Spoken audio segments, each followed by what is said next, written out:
Welcome back. Lesson number 8 we take on now, continuing on with with Joshua and the children of Israel coming into the land. And let me just click my wonderful face off here for a second. Show you this map once again. And as we take a look here, remember the last time that we had ended our last lesson, number 7. I was showing that region of Bashan and so forth.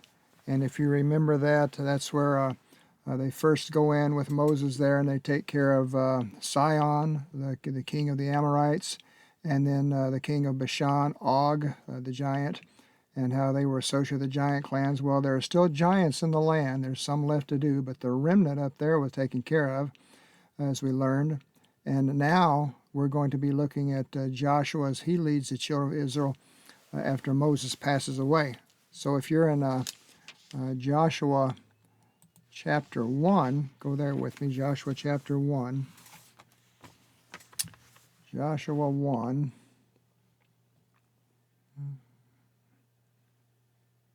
Okay. Now after the death of Moses, verse 1, the servant of the Lord, it came to pass that the Lord spake unto Joshua the son of Nun, Moses' minister, saying, Moses my servant is dead.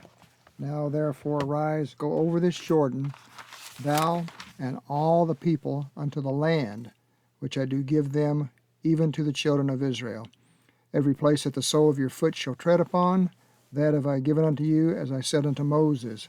From the wilderness of this Lebanon, even unto the great river, the river Euphrates, all the land of the Hittites, and unto the great sea, toward the going down of the sun, shall be your coast. There shall not any man be able to stand before thee all the days of thy life. As I was with Moses, so I will be with thee. I will not fail thee nor forsake thee. Be strong and of good courage, for unto this people shalt thou divide for an inheritance the land which I swear unto their fathers to give them. Only be thou strong and very courageous, that thou mayest observe to do according to all the law which Moses my servant commanded thee. Turn not from it to the right hand or to the left, that thou mayest prosper whithersoever thou goest. This book of the law shall not depart out of thy mouth, but thou shalt meditate therein day and night, that thou mayest observe to do according to all that is written therein. For then thou shalt make thy way prosperous, and then shalt thou have good success. Okay? Have I not commanded thee? Be strong and of good courage, be not afraid, neither be dismayed, for the Lord thy God is with thee, whithersoever thou goest. Then Joshua commanded the officers of the people, saying, Pass through the host, and command the people, saying, Prepare your victuals, for within 3 days you shall pass over this Jordan, to go in to possess the land, which the Lord your God giveth you to possess. And so they prepare, and you continue to read on in the next chapters and so forth, where they cross the Jordan, dry shod. There's another miracle where the waters are parted and so forth. And then we come to chapter 2 with the issue of Jericho and Rahab the harlot, who has lived with her and her family, because, as she says here in chapter 2 and verse 9, I know that the Lord hath given you the land, and that your terror is fallen upon us, and that all the inhabitants of the land faint because of you.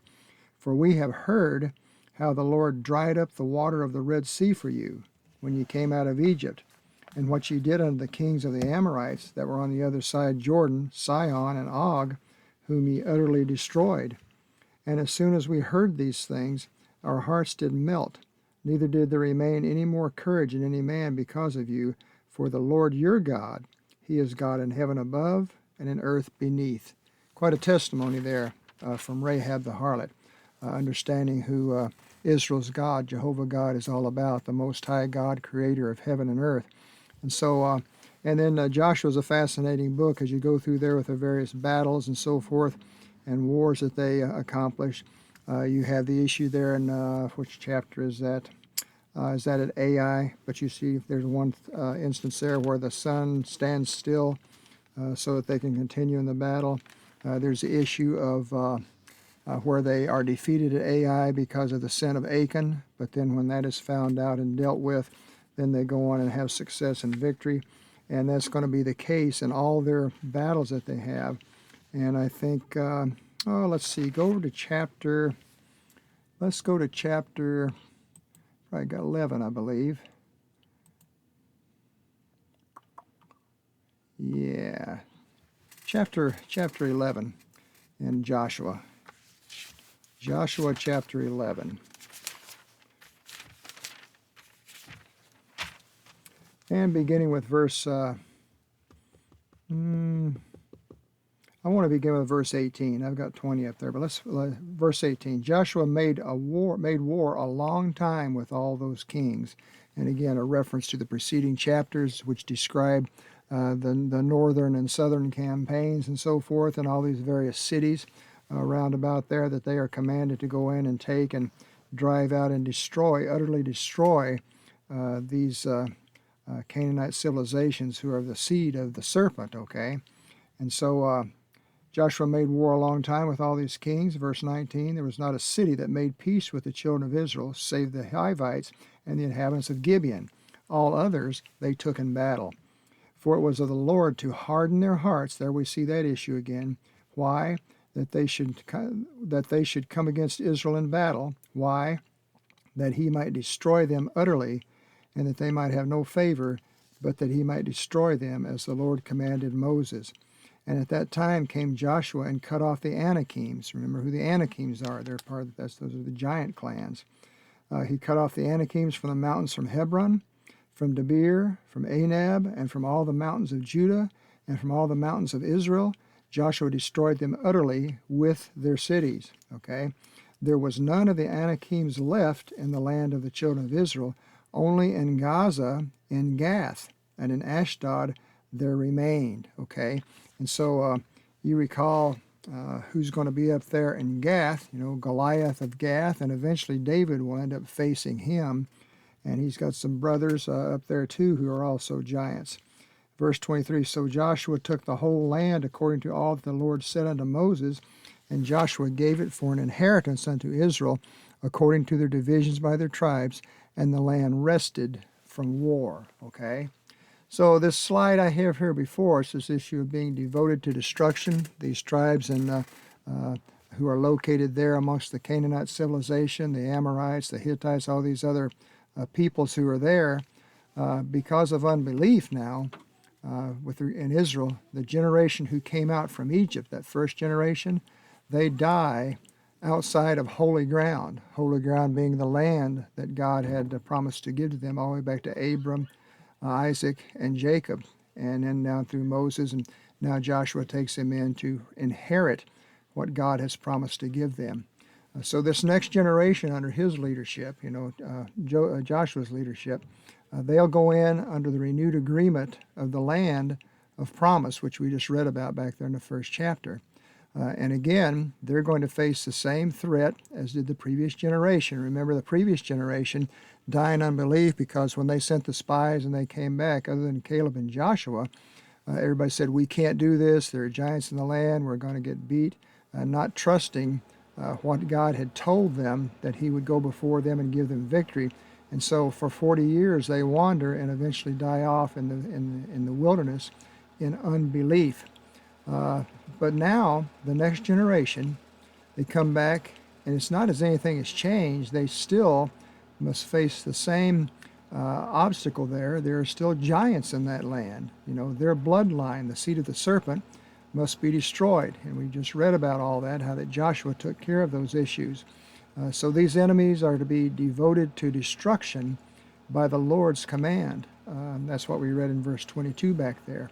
And the remainder are going to be dealt with by David and his men of war. Look at 2 Samuel chapter 21. I've got listed there as a reference. 2 Samuel chapter 21. 2 Samuel 21. Chapter 21, 2 Samuel. And beginning with verse 15. And that brings us up to a time here. There's a cross-reference here because remember now what we had just read was that Joshua had taken care of the issue of the giants in the areas, in the towns and cities and so forth that he had destroyed there utterly, but there were still some up by Gaza, up by Gath. Interesting again that at this time when I'm recording this, that issue with Gaza, that area there which is controlled by Hamas and the Palestinian Authority so far, who are intent on destroying Israel utterly, if you will. That's in the news right now while I'm recording this. And here, this goes all the way back even to where the Philistines dwelt in that area. And so 2 Samuel 21, beginning with the verse 15. Moreover, the Philistines had yet war again with Israel, and David went down and his servants with him, and fought against the Philistines, and David waxed faint. And Ishbi-benob, which was of the sons of the giant, the weight of whose spear weighed 300 shekels of brass in weight, he being girded with a new sword, thought to have slain David. But Abishai, the son of Zeruiah, succored him, and smote the Philistine, and killed him. Then the men of David sware unto him, saying, Thou shalt go no more out with us to battle, that thou quench not the light of Israel. They're going to forbid him to go to battle with them because they don't want their leader to be killed out there. So David is the one who destroys and kills Goliath, remember. But now, as he's the leader and rightful ruler in Israel, his men, his mighty men here, mighty men of valor, they don't want him to go out anymore for fear. So we read on, it says, It came to pass after this that there was again a battle with the Philistines at Gob. Then Sibbecai and Hushathite slew Saph, which was of the sons of the giant. Okay, the giant being a reference to Goliath. He has sons. And there were again a battle in Gob with the Philistines, where Elhanan, the son of Jariah-oragim, a Bethlehemite, slew the brother of Goliath, the Gittite, the staff of whose spear was like a weaver's beam. And there was yet a battle in Gath, where a man of great stature, that had on every hand 6 fingers, and on every foot 6 toes, 24 in number, and he also was born to the giant. And when he defied Israel, Jonathan, the son of Shemiah, the brother of David, slew him. These four were born to the giant in Gath, and fell by the hand of David and by the hand of his servants. So there we see again, the giants are eventually dealt with even as far later as David's time, when he becomes ruler in Israel, and by his mighty men. So there's this directive here in Deuteronomy chapter 7 rather, I want to make you aware of. So back up to Deuteronomy chapter 7, and let's look at that. Deuteronomy chapter 7, and beginning with verse 1. When the Lord thy God shall bring thee into the land, whither thou goest to possess it, and hath cast out many nations before thee, the Hittites, the Girgashites, the Amorites, the Canaanites, the Perizzites, and the Hivites, and the Jebusites, 7 nations greater and mightier than thou. And when the Lord thy God shall deliver them before thee, thou shalt smite them and utterly destroy them. Thou shalt make no covenant with them, nor show mercy unto them, neither shalt thou make marriages with them. Thy daughter thou shalt not give unto his son, nor his daughter shalt thou take unto thy son. For they will turn away thy son from following me, that they may serve other gods. So will the anger of the Lord be kindled against you, and destroy thee suddenly. But thus shall you deal with them. You shall destroy their altars, break down their images, cut down their groves, and burn their graven images with fire. For thou art an holy people unto the Lord thy God. The Lord thy God hath chosen thee to be a special people unto himself above all the people that are upon the face of the earth. So there is that great injunction there to, again, remember who they are and God's purpose through them. They're to be a holy nation. They're chosen. That word chosen, and also the issue of being elected. Elect or chosen Scripture is defined properly by being appointed to a place of purpose or service, okay? That's what that word is all about. And so Israel is God's special nation that he's going to use to reconcile and recover the other nations that he disinherited in chapter 11 of Genesis. Israel is going to be the nation through which blessing will come to all the nations. If you recall the Abrahamic promise, he's going to recover and restore the nations to himself by his nation, his people, this holy nation. And so the only way to remain holy is basically to remain separate from these rival gods which are worshipped by the Canaanite civilizations and tribes that they find in the land. Hopefully that makes sense to you there. So the issue of separation is important. We understand the doctrine of separation today, even through the Pauline epistles, that we're holy, we're a holy people, a peculiar people, to be zealous of good works and so forth, as Titus says. But then Paul makes it clear that we are the temple of God, the temple of the Holy Spirit, and that we're to be a separate from sin. We're to be separate from the things of the world, in the world, but not of it. So the doctrine of separation is a critical issue, not only for us, but certainly back here in the time of Israel, they were to avoid being entangled and intertwined with people of those nations, because as he says in verse 4, they will serve other gods. And when they do that, that's going to invoke and provoke the anger of the Lord against them. Okay? So, long story short here. Go to Joshua chapter 12, if you're still there. Go to Joshua chapter 12 and look at verse number 7. Joshua 12. And I think I had mentioned this in previous lesson number 7. So we won't spend a lot of time here, but if you look at verses 7 through 24, and we won't take time to read all these, but that's a reference for yourself there. There are 31 nations, 31 kings. I say nations all the time. I'm talking about the tribes and people groups that are there in the Canaanite civilization in this land. And so there are 31 kings that Joshua kills, see. And so his final charge of the people then is recorded over in the 24th chapter and begin with verse 14. Let's go there. 24th chapter of Joshua. And I know this is probably familiar to many people. This is where he says, as for me and my house, we shall serve the Lord. But look at Joshua 24, beginning with verse 14. Now therefore fear the Lord, and serve him in sincerity and in truth. Put away the gods which your fathers served on the other side of the flood and in Egypt, and serve ye the Lord. And if it seem evil unto you to serve, I'm going to stop just for a second. Let's think about that for a minute. They served other gods on the other side of the flood. See, when the children of Israel, when the 70 souls of Jacob's family, when they come down and are saved, through the instrumentality that God has prepared through Joseph, who is second only to Pharaoh in Egypt, they come there and they're not wiped out by famine, okay, and are able to survive as they come down to Egypt and are protected and provided for there through Joseph and what will happen to them in Egypt. But there's where it's been prophesied already to Abraham that they're going to spend 400 years now. What did they grow up with? They certainly are not growing up as a culture who are enamored or are aware, you would think, with worshiping Jehovah God. Now, having said that, there has to be some transfer of that information through the Jewish people there in Egypt, because you would think by the time Moses comes on the scene and his mother hides him away in the basket and so forth, I have to think that it's not just for the issue of his mother protecting her son, but as has been said before, that they knew the prophecy that a deliverer would come. And so that has to play into the minds of some of those mothers as well.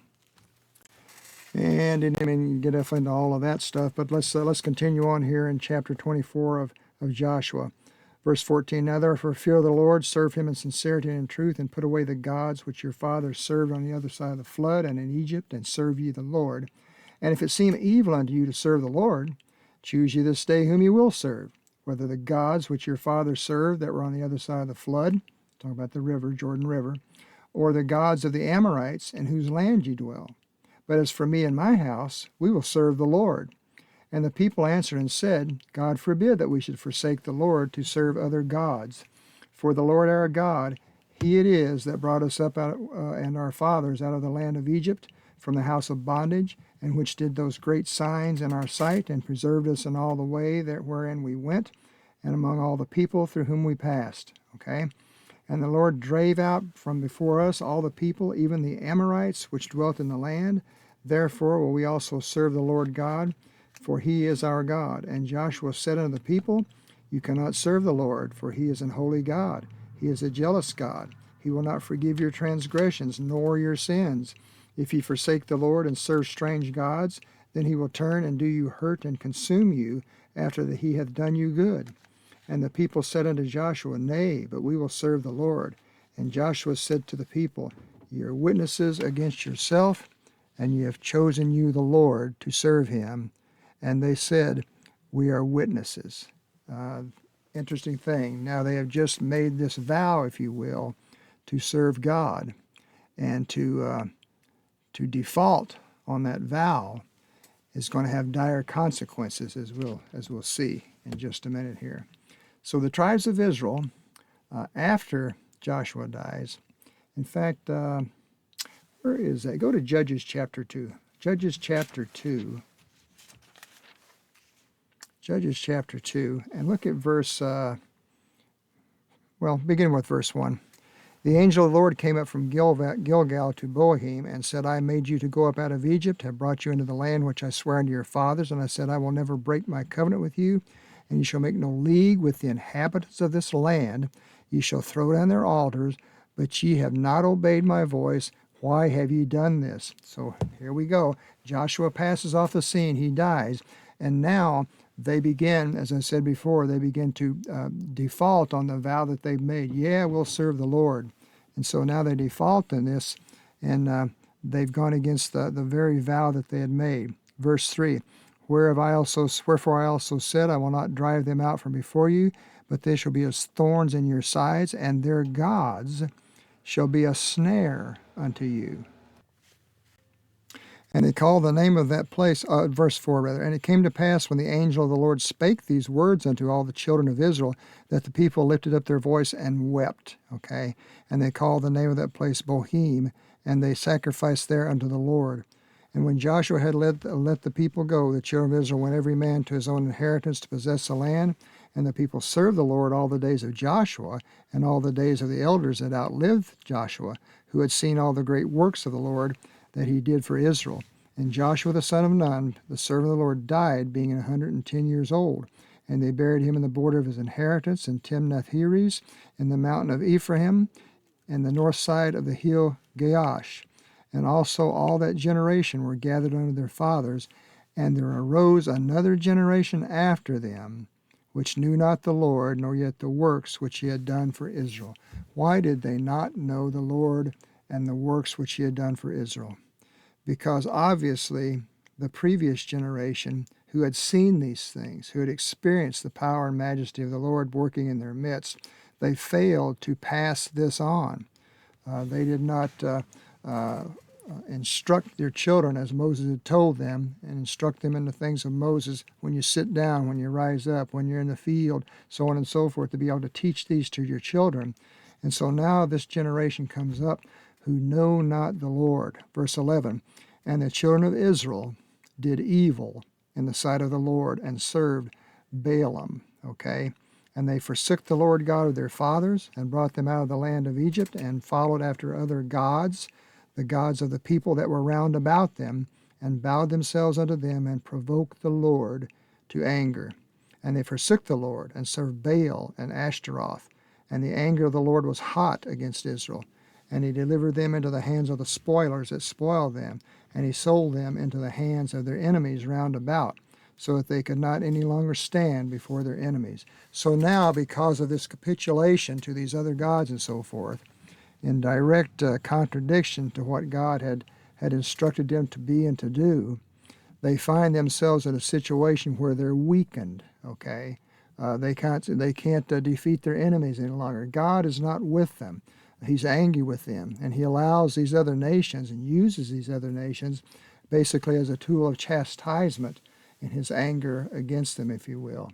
So as a result of their disobedience, the children of Israel will suffer incremental chastisements that were prescribed for them in Leviticus 26. And let's just turn back there for a second. And Moses had prescribed the blessings that came for obedience in that chapter. And he also describes quite in detail the penalty for disobedience, the chastisement, the judgments that will come as a result of being disobedient to God. And you find the blessings are contained in the first portion of that chapter, Leviticus 26, and beginning with verse 14 in chapter 26 of Leviticus, you begin to see this issue where God, he will describe what's going to happen then in what I call the 5 courses of chastisement. And so that's what Leviticus 26 does. And like the first one, for instance, is laid out there in verse 15. If ye shall despise my statutes, or if your soul abhor my judgments, so that ye will not do all my commandments, but that ye break my covenant, I also will do this unto you. This is an if-then covenantal agreement. I will even appoint over you terror, consumption, the burning ague, that shall consume the eyes and cause sorrow of heart, and you shall sow your seed in vain, for your enemies shall eat it. Okay, and so the enemies will come in there and take the crops that they planted. They're going to be sick and diseased and all this kind. That's the first course of chastisement. And as you go on and read down through the remainder of this chapter here, these courses of chastisement grow more severe, if you will, and they're added to the previous courses. All along the way, there's opportunity for them to repent and turn away from the rebellion and come back into relationship with God, which they will do. You'll see that historically with the account of the judges. God will give them judges, and just as in the case of Joshua, while he was alive and had good leadership, the nation fared well. The same will be true in the times of the judges.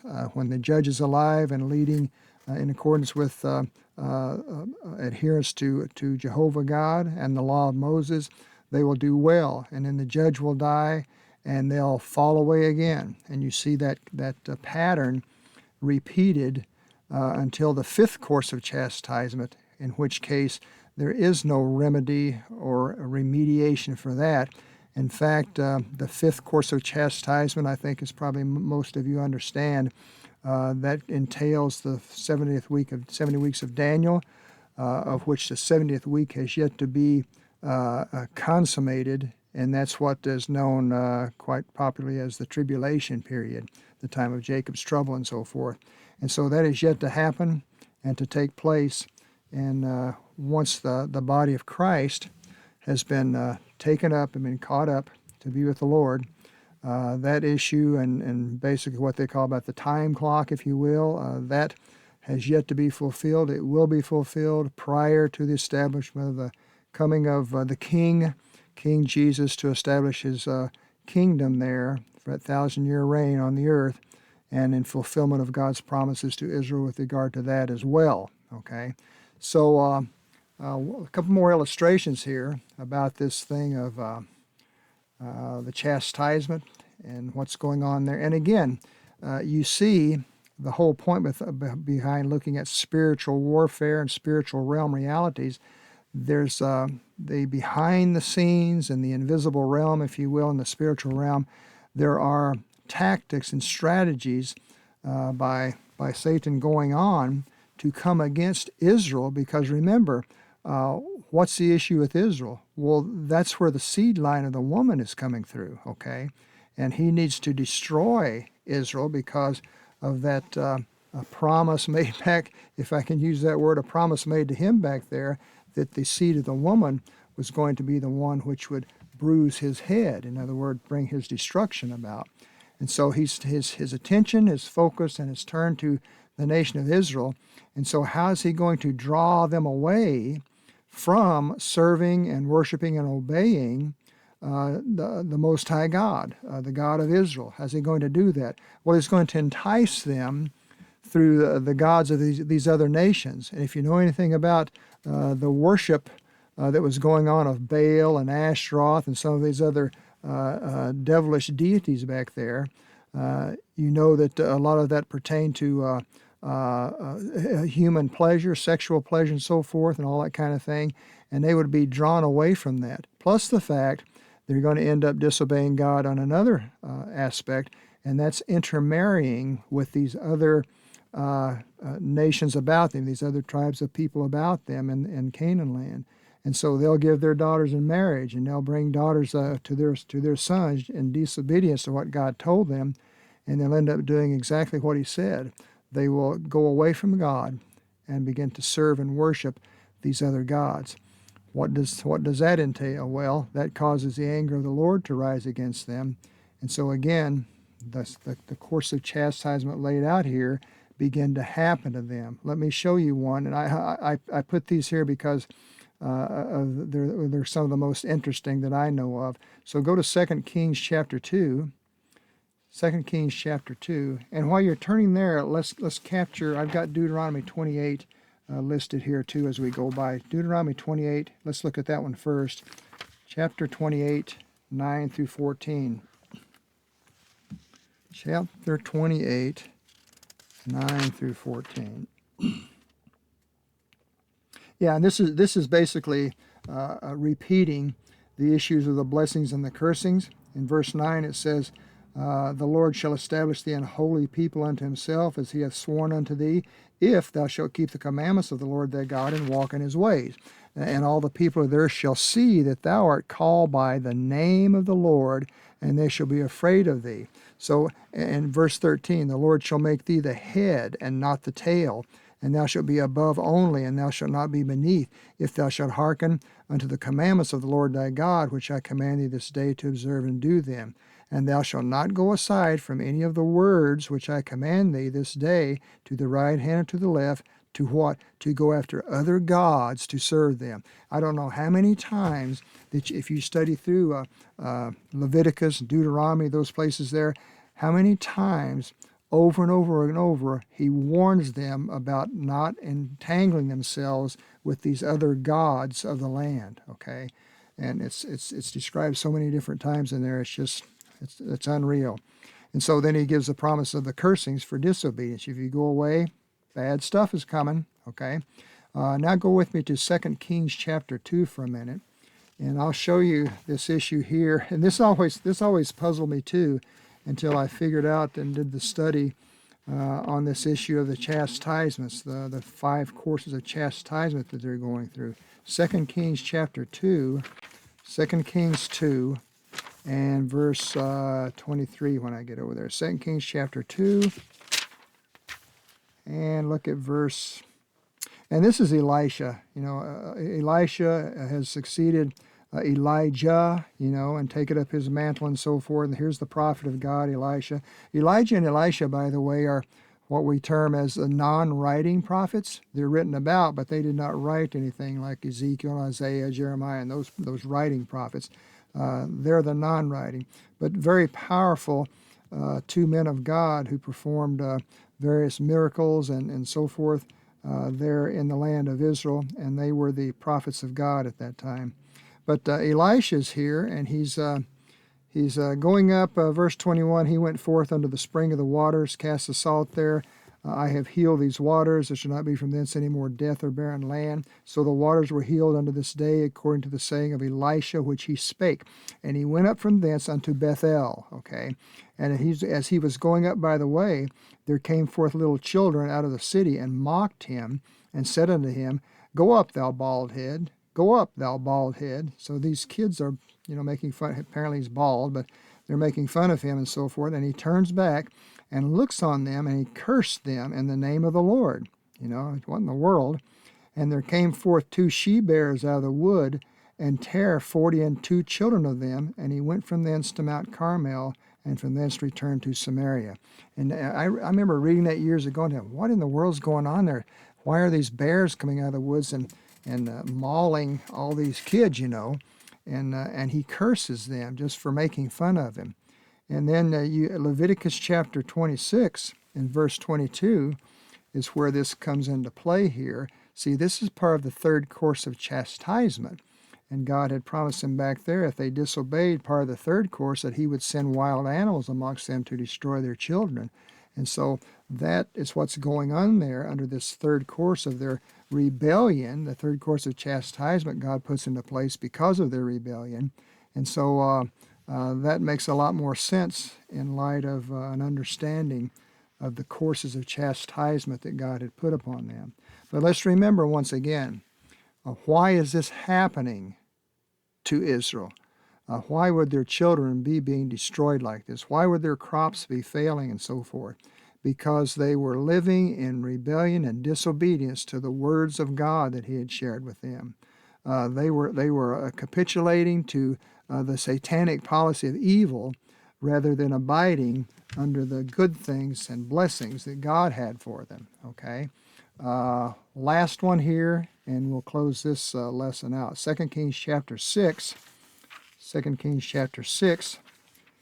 And here's where you're going to see this issue in Israel's history here of cannibalism. 2 Kings chapter 6 and verse 24. Okay, and here's the siege of Samaria.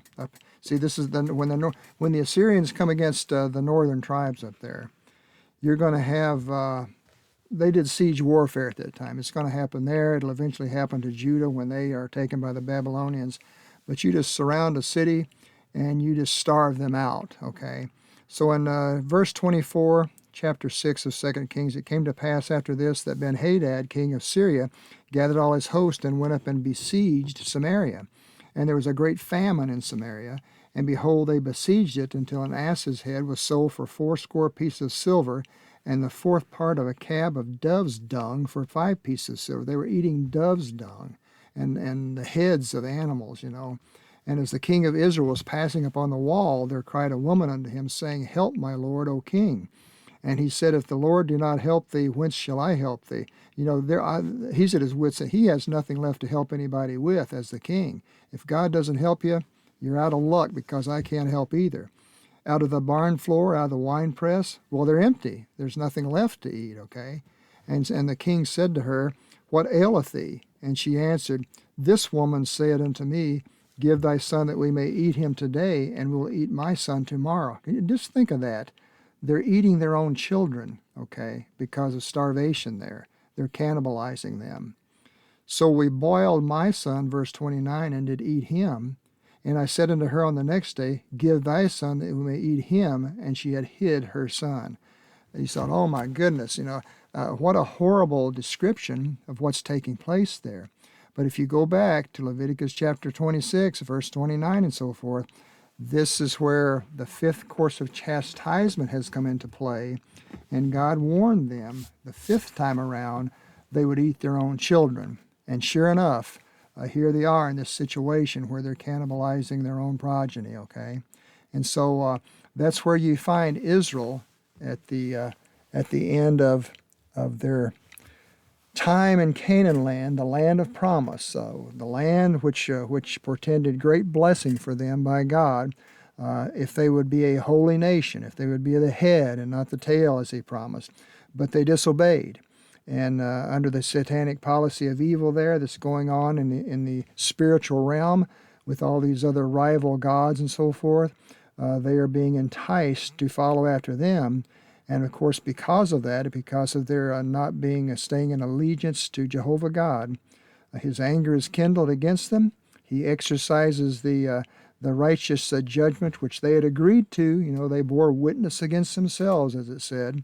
And so now they're suffering the consequences of their sin and rebellion and disobedience.